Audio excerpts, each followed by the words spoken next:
11h38, ouvimos Pagu com as autoras, compositoras Rita Lee e Zélia Duncan. Muito bem, Pagu sempre atual, né? Meninas, estávamos ainda no meio de várias pontuações e referências a outros países, legislações que falam sobre as questões do aborto. Não sei se querem seguir pontuando algo que ficou sem ser falado ou querem trazer o caso da Janaína, que ilustra e preocupa muito, né? Acho que deveria preocupar qualquer ser humano, qualquer pessoa, né? Mas parece que nem todo mundo se sente atingido. A gente é bastante evidente a pauta de hoje, né? Como a Luciana colocou, é a questão, na verdade, da autonomia do corpo da mulher, né? Essa possibilidade concreta de intervenção compulsória, de proibição estatal sobre como lidar com esse corpo, né? Então, tanto a questão do aborto quanto essa questão do caso da esterilização compulsória da Janaína são temas, né, que tratam a respeito disso. Uhum. E é bastante chocante, né? Então, eu estudando para o programa, eu li a decisão. Bastante singela, inclusive, né? Quer dizer, uma decisão para algo tão grave quanto isso em 4 páginas, né? Em uma liminar, ou seja, para o público em geral, isso foi feita uma liminar inaudita até a parte, quer dizer, ela não teve a oportunidade de defesa, não foi consultado ela, nem sequer o defensor, né? Foi uma atrocidade absurda, né? Foi algo muito drástico, né? Tanto do ponto de vista que a gente pode pensar dessa questão da intervenção no corpo dessa mulher, mas quanto juridicamente também pensando. É algo muito preocupante. Sobre inicialmente, nesse caso, Elisa, teve a condução coercitiva. Isso já tem também algo na verdade, é o seguinte, né? Essa coerção coercitiva aqui, nesse caso, é uma coisa... É um nome que deram para a esterilização compulsória. É como a internação compulsória. Óbvio que toda internação compulsória, algo que é compulsório, tem que ser coercitivo. Porque se a pessoa não está... Se ela não está consentindo com aquilo, então ela não foi livre, espontânea vontade. Então, óbvio, condução coercitiva, nesse caso, nem deveria existir, porque isso é uma ação civil. É isso. Então, quer dizer, a condução coercitiva é um instituto do direito penal. E para determinados casos muito específicos que graças, né, à luz, ao universo, o STF agora, pelo menos, botou uma ordem a respeito disso. Claro que depois de ter feito todo o estrago midiático que já se fez, utilizando isso de forma totalmente distorcida. A condução coercitiva é um instituto que se utiliza para testemunhas, né, que são devidamente intimadas, cientificadas, elas não comparecem no ato. Isso. Então, quer dizer, aí, na segunda vez que isso, né, na segunda tentativa em que ela na primeira, na verdade, né? Então ela é intimada, não comparece, feito o ato não comparece, se marca um novo ato, então se determina que ela seja conduzida coercitivamente. Ou seja, normalmente não era o caso da Janaína, não era o caso de acusados. Por que isso está fazendo um parênteses bem breve aqui? Por que isso não cabe em acusados? Porque acusados têm o direito constitucional de não produzir provas contra si mesmo, né? O nemo dedetur sin detegere, que é um adágio latino que, na verdade, vai traduzir a questão do direito de silêncio. Então, se o acusado pode chegar lá e não dizer nada, por que vai se obrigá-lo a ir se ele não quer dizer nada? Então, é absolutamente contraproducente. Não há por que fazer isso com o acusado. Então, a testemunha ela tem dever... Elisa, mas vamos voltar na Janaína, que vai terminar o nosso programa. Então, essa é a questão da condução coercitiva. Isso é um instituto de direito penal. No direito civil, sequer deveria ser, né, mencionado. Bom, a questão dessa decisão, eu anotei muitas questões aqui, primeiro que há uma subversão total, né, uma inversão da questão do direito fundamental à saúde. Então, é baseada no direito à saúde, no direito à saúde desta mulher. Então, quer dizer, exato. Então, assim, há uma absoluta inversão disso.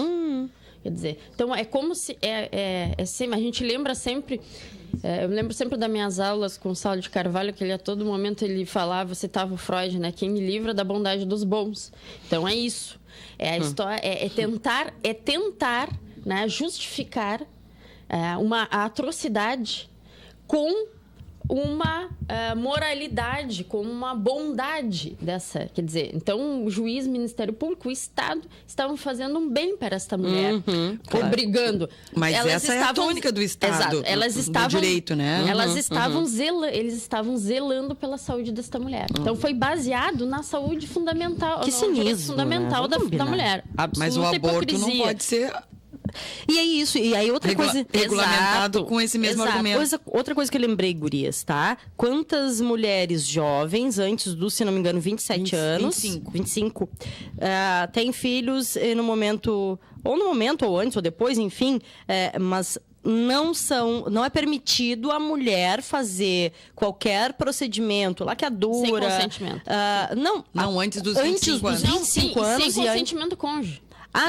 Sim. Mas isso ainda vigora? Sim. Nossa, sim. Se a pessoa for casada... Sim. Achei que isso chega... Nossa. Sim, mas enfim, voltando aqui para o meu no caso de esterilização, tanto masculino quanto feminino. Quer dizer, os homens, para fazerem uma vasectomia, eles também precisam da autorização da sua companheira. Que absurdo, que absurdo. Então, que absurdo. Se forem casados. Né? Mas é isso, assim, tem uma idade e tem um número de filhos. Sim. Precisa ter 25 anos e pelo menos 2 filhos. Como assim? Há exceções, mas tem que se fazer uma batalha para conseguir fazer isso. Né? E aí, no caso da Janaína, foi o contrário. Tem que ter risco à saúde, tem que ter, enfim, outras questões. E é isso que coloca, a incoerência tão grande que no caso da Janaína foi o contrário, né? Juridicamente tem uma incoerência muito clara para mim, que é o seguinte. Ela não foi nomeado um curador especial para ela. Tá? Então, quer dizer, ela deve ter sido intimada, mas intimada de uma forma bastante precária, né? Porque talvez ela é dependente química, então talvez ela não tivesse exatamente, né, com a sua consciência no momento dessa intimação. Então, quer dizer, mesmo que ela tenha sido intimada uma pessoa que está em situação de rua, a dificuldade dela conseguir de ir na defensoria, de conseguir, mesmo que seja gratuitamente, né, a advogado para aquele processo, passa. Né? Né, Ministério Público, como fiscal da lei, né, entre aspas aqui, não se preocupou com isso. Né? Então, e ela não nomeou advogado, nem defensor público, e não foi nomeada a Defensoria Pública. Foi pedido pela Prefeitura, que a Prefeitura foi acionada solidariamente junto com ela, pelo dever que teria na questão do planejamento familiar. Teria responsabilidade. Sim. E a Prefeitura estava contra, né, essa questão. Ela que conseguiu fazer algum tipo de mediação de defesa em relação a Janaína. Então, eles solicitaram que fosse nomeado um curador especial, né, que no mínimo fosse nomeado como curadora ou defensor ou defensora pública. Isso não foi aceito. Sim. Tá? Agora que né, ela foi, como já falamos em outros casos, ela vivia em condição de rua, abandonada pelo poder público a primeira vez. Vivia em situação de dependência química, abandonada pelo Estado segunda vez. E foi, sem o seu consentimento, obrigada a fazer um procedimento invasivo, violento, pela terceira vez. Então, ela foi torturada pelo Estado. Mas veja, o raciocínio é o seguinte. Então, o que o juiz alegou para não fazer, essa nomeação? Bom, ela não tinha incapacidade. Não foi, ela não estava interditada, então ela estava plena das suas capacidades civis, então não tinha por que nomear defensor. Só que a alegação para a esterilização compulsória é que ela não tem capacidade para criar prole. Então, como assim, se essa pessoa tem capacidade civil, né, para não ter um curador especial, como é que ela não tem capacidade civil para criar sua prole? Quer dizer, é absolutamente contra qualquer tipo de hermenêutica de construção argumentativa. clara, isso é muito evidente, né, no conselho. Então, a incapacidade dela serviu para violar os seus direitos. Assim. Agora, para ter os seus direitos garantidos, não serviu. Assim. Sim, a lei 9263, né, que regulamenta o planejamento familiar, exatamente. Ela é de 96, ela é muito clara. Primeiro que ela diz que o consentimento tem que ser expresso. Então, o expresso em direito a gente entende como escrito escrito e assinado. Não adianta eu dizer eu quero, eu concordo. E segundo, a autorização judicial apenas para absolutamente incapazes. E a própria decisão judicial diz que ela tinha plena capacidade civil. Exato. Então, a gente tem aqui, se for somar, é um número infinito de violações de direitos humanos da Janaína. Sim. E isso teve uma pequena repercussão por tamanho da violência.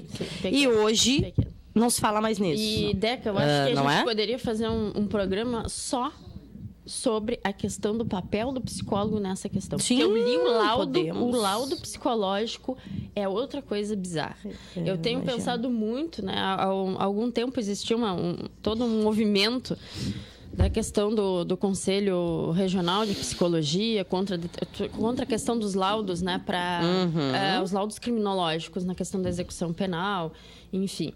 E teve um desdobramento que eu não vou comentar aqui, que não é o espaço. Mas se tentou, né? Por quê? Porque o que é evidente é que o profissional seja psicólogo, seja psicanalista, seja psiquiatra, ele é um profissional para promover saúde mental. E não para... como é que eu esqueci? Avaliar? Dirimir, mitigar direitos. E é isso que o profissional, dentro do judiciário, o profissional psi está servindo. Para embasar mitigação de direitos. E não é esse o papel desse profissional. Agora, tu imagina tu ser violentada psicologicamente, porque por um profissional da psicologia. Porque a pessoa é como se a pessoa fosse, né? Ela é manipulada a dizer o que quer. E sabe-se lá se ela disse, porque no laudo psicológico diz que ela... que se dava a entender que ela gostaria de fazer a laqueadura. Dava a entender é algo absurdo, né? Quer dizer, que ela demonstrava vontade. A gente não trabalha com o que dá a entender. Exato. Então, quer dizer, ela demonstrava vontade de fazer a laqueadura, sim. Ela demonstrou um determinado momento. Ela pode até ter feito isso num determinado momento, sob determinadas condições, com um preparamento para isso. 11h51, gurias. Eu gostaria de colocar... Por favor. Quando nós vimos um direito violado, o que nos preocupa, e eu sei que essa mesa tem essa preocupação, são os precedentes. Sim. Não é?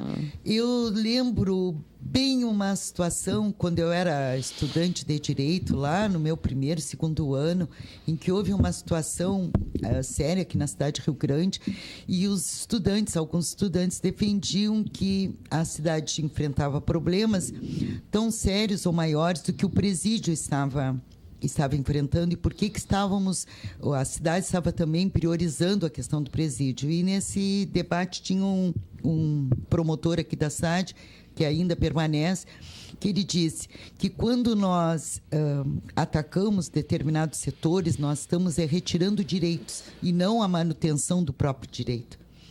E as pessoas ficaram meio... a questão da dignidade.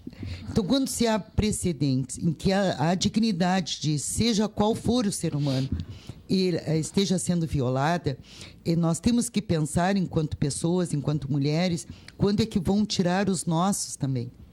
Eu acho que isso é que determina a questão humana. A nossa diferença, né? Dentro desse reino animal, nós, humanos, somos os únicos que pensam e que falam. Então, o que eu teria para dizer aqui é a Janaína, ela dentro desse status, dessa sociedade, ela é um ser marginalizado. Ela vive à margem. Né? À margem desses conceitos, né? Dos conceitos de que nós temos do que é um ser humano. E por que é possível fazer isso com a Janaína, né? Por que foi possível fazer isso com a Janaína? Agora que, enquanto aos profissionais, né, da área da psicologia, como de todas as áreas, nós temos pessoas humanas, né, que realmente defendem os direitos humanos e que têm ética, e temos os que não têm. Tenho certeza que nós... Tenho um acordo com a proposta Elisa, acho muito importante que se traga algum profissional para um debate com a gente da área da psicologia jurídica, né, para que se possa fazer estas discussões, não é, com outro olhar, que não foi o olhar dado, né, e a ação dada com a Janaína. Sim. Muito bem. Eu tinha todo um arcabouço teórico aqui. Todas nós, né? Não tem como. De coisas não tem falar. como. Mas eu acho que, para deixar assim... O Rubens Cassara traz uma expressão que é óbvio que ela é subsidiada de outros autores como Foucault, como o próprio o Achille Mbembe também, que fala sobre a necropolítica, o biopoder. Ele traz uma questão, um conceito da gestão dos indesejáveis, que o judiciário hoje em dia, ele, né, nessa época de obscurantismo que nós estamos vivendo, ele tem... distorcido, né, o seu papel. Então, ele passa, ao invés de delimitar poder, né, exercício de poder, ele passa justamente a incrementar esse poder na gestão desses indesejáveis, né, a título de realizar a questão do poder econômico, né? Dos desejos do poder econômico, principalmente. Então, aí passa a se criar se criam inimigos, e aí os inimigos que podem ser as pessoas pobres, as pessoas dependentes químicas, as pessoas em situação de rua, as mulheres, os adversários políticos. Então, essa construção de inimigos pode variar bastante. Né? E se presta a muitas categorias, né? É verdade. Então, então é isso que eu acho que a gente é bastante também evidente, né, quando se lê essa decisão, né? Tem uma questão de gestar os indesejáveis. E outra coisa que eu queria deixar também, a minha impressão, interpretação dessa decisão, é que ficava evidente que havia uma preocupação dessa mulher passar a parir crianças deficientes, sem saúde. Porque enquanto ela estava, por enquanto, né, dando à luz a crianças saudáveis que estavam para adoção, ela parece que são os 3 filhos, são criados pelo pai, né, que não é o atual companheiro dela, que já são adolescentes, adultos, né, e os filhos, todos os outros filhos que são crianças, eles estavam abrigados, institucionalizados, e estavam, né, tiveram a perda do poder familiar. Ela teve a perda do poder familiar, estavam disponíveis para adoção.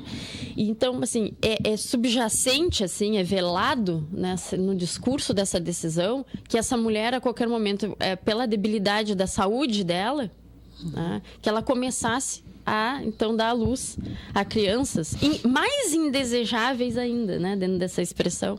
Porque, além de pobres, elas poderiam vir com algum problema de saúde. Né? Além de pobres. Além de pobres. Né? Então, e aí elas ficariam imprestáveis, né, entre aspas. Imprestáveis, inclusive, para adoção, porque ninguém quer adoção esse tipo de criança. Então, quer dizer, dentro dessa lógica capitalista. Então, isso é uma questão...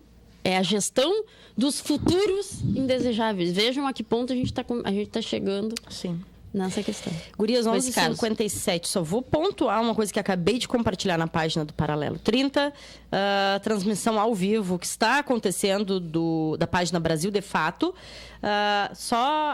O chamado do vídeo, tá? A Rússia foi o primeiro país a descriminalizar o aborto em 1920. Hoje, a legislação permite que o homem bata na esposa uma vez ao ano. Tá? Então, a Poliana, que é a repórter, tá nesse dia que não tem jogo, na Copa, falando de um dos temas mais controversos no país sede, os avanços e retrocessos na efetivação dos direitos das mulheres, que tem muito a ver com o que a gente está falando aqui. Né? Que nunca é totalmente garantido. Nunca é. Tem que estar sempre vigilante. Então é isso. Né? 1920, 3 anos após a Revolução Russa. Pois então, então. Tem uma lógica. Exatamente. Pois então. Bom, Posso só fazer a minha finalização rapidinha? Façam 2 minutinhos, gurias. A ideia, assim, que eu trago aqui, suscito nas pessoas, né, em nós e em todas as pessoas que estão nos ouvindo, que façam uma reflexão no sentido de que o caso da Janaína, ele foi aplaudido por muitas pessoas ditas de bem, porque nós precisamos esterilizar esse tipo de mulheres para solucionar um problema da sociedade que é causado por nós mesmos. E essas mesmas pessoas, gente, normalmente façam a análise do discurso que emanam dessas bocas, eu digo, né? São contra o aborto. Se enchem de moral, né? De uma moral preconceituosa, de uma moral opressora, de uma moral violenta, para dizer que são contra o aborto. Então, precisamos fazer essa reflexão. E eu diria assim, se a lei do aborto, se ela for realmente, se a gente tiver esse avanço, quem não quiser, não faça. Quem quiser ter filhos, tenha-os. Quem não quiser, que não os tenha. É simples assim. É isso, né? Exatamente. Então, eu também só dar a minha despedida. Por favor. E deixar, né, a reflexão também que a gente falou nesse tempo curto, muitas questões e tantas outras ainda faltaram, que é toda a questão da responsabilidade dos homens na questão do aborto, né? Porque sempre é isso, é a culpabilização e a responsabilidade dessa gravidez é sempre da mulher. A responsabilidade da gravidez e da futura criação dos filhos, né? E nada se exige desses homens. Né? Quer dizer, não se pensou em esterilizar esse pai. Só essa mãe, só a Janaína. Não se pensou em esterilizar compulsoriamente este homem, que é pai de todos os filhos dela. Porque ela né, não é nem o caso dela ter vários companheiros. São todos filhos do atual companheiro dela. Que também está em situação de rua. Bom, então, a essa reflexão eu me despeço. Boa tarde a todos e a todas. 12:00, agradecendo muito Vera, Elisa, Luciana, sempre, todo mês. Fica muito mais para conversar, porque elas se preparam muito bem. Acho que já vem assim. Tem muita luta, tem muito estudo, mas elas têm muitas inquietações e provocações para fazer aqui, uma para outra e para a gente, né, que tá assistindo e ouvindo paralelo. Quem quiser assistir a reprise desse programa, hoje às 11h da noite, 23h, no canal 15 da NET, ou ainda através do site www.furgtv.furg.br. E amanhã, às 11h da manhã, estamos de volta ao vivo. Até lá!